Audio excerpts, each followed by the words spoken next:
महाराष्ट्र में शोक की लहर, विमान हादसे में उप मुख्यमंत्री अजीत पवार का निधन। नमस्कार, मैं टिया साहू और आप देख रहे हैं शुभकार। महाराष्ट्र के उप मुख्यमंत्री अजीत पवार का निधन आज 28 जनवरी 2026 को पुणे के बारामती में एक विमान दुर्घटना में हुआ। वे मुंबई से बारामती एक चुनावी जनसभा को संबोधित करने जा रहे थे।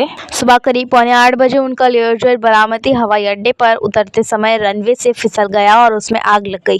इस हादसे में अजीत पवार संग 5 लोगों की मृत्यु हो गई है। हादसे के तुरंत बाद स्थानीय प्रशासन और दमकल विभाग की टीम मौकास्थल पर पहुंचे, लेकिन आग की लपटें इतनी तेज थी कि बचाव कार्य में काफी मशक्कत करनी पड़ी। अजीत पवार के निधन की खबरें मिलते ही महाराष्ट्र सरकार ने राज्य में 3 दिनों के लिए राज्य शोक की घोषणा की है। मुख्यमंत्री और अन्य वरिष्ठ नेताओं ने गहरा दुख व्यक्त करते हुए इसे महाराष्ट्र के लिए एक अपूरणीय क्षति बताई गई है। इस पूरे विषय पर मुख्यमंत्री देवेंद्र फडणवीस ने क्या कुछ कहा, ये जानते हैं।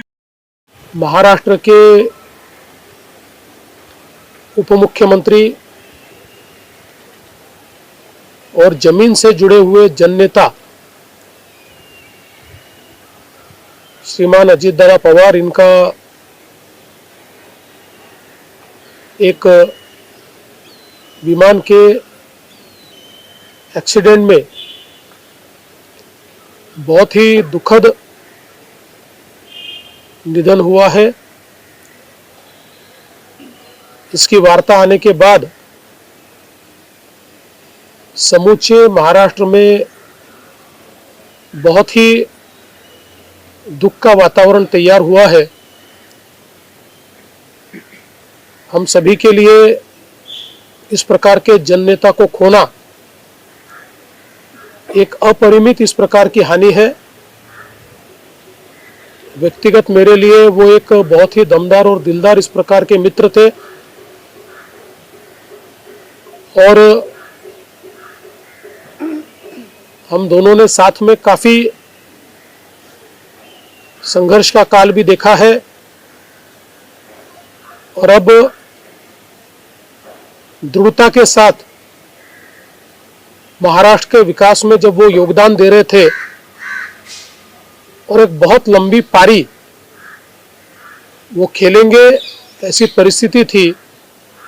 ऐसे समय उनका निकल जाना, मैं ऐसा मानता हूं कि इसके लिए हमारे पास कोई शब्द भी नहीं है और उनके परिवार पर और उनका जो बृहद परिवार है राष्ट्रवादी कांग्रेस पार्टी, उसके पदाधिकारी कार्यकर्ताओं पर ये जो दुख आया है,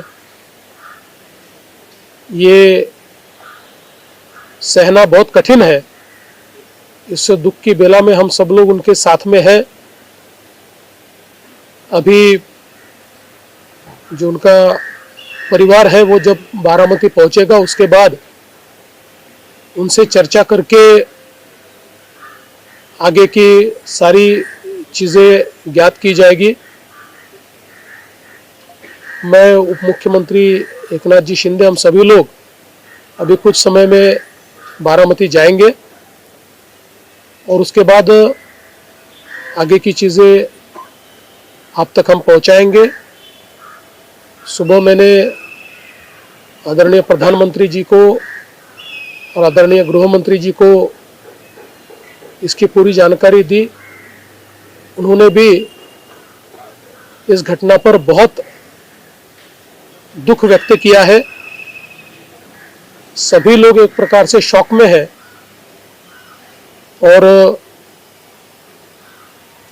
अब आगे की जो भी कार्रवाई है वो जैसे तय होगी वैसे आप लोगों को बताया जाएगा।